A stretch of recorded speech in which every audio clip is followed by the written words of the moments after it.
Georgia nurses with counterfeit degrees and yet on the job and caring for patients. Channel 2 consumer investigator Justin Gray has learned the Georgia Board of Nursing is asking 22 Georgia nurses to surrender their licenses. This after federal officials caught 3 Florida-based nursing schools selling bogus diplomas for thousands of dollars a pop.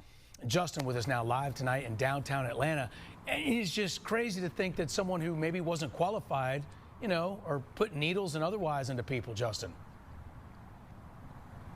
Yeah, Justin, taking care of patients without training. The FBI, they provided a list of 22 names to state investigators here, names of nurses practicing in Georgia they say had fake degrees.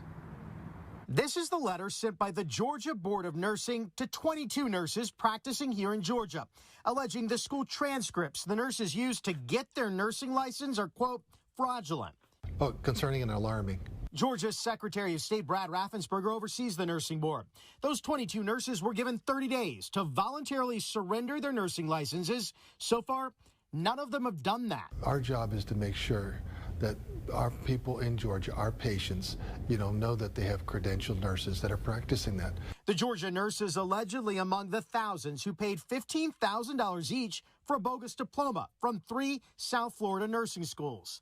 The FBI and Justice Department announced the bust of the $100 million nationwide fraud ring last week. They call it Operation Nightingale. And instead of going to class, the nurses bought degrees and transcripts. The fact of the matter, though, is the nursing candidates had done no work for these diplomas. We've confirmed 3 of those nurses with sham degrees worked at the Atlanta VA Medical Center.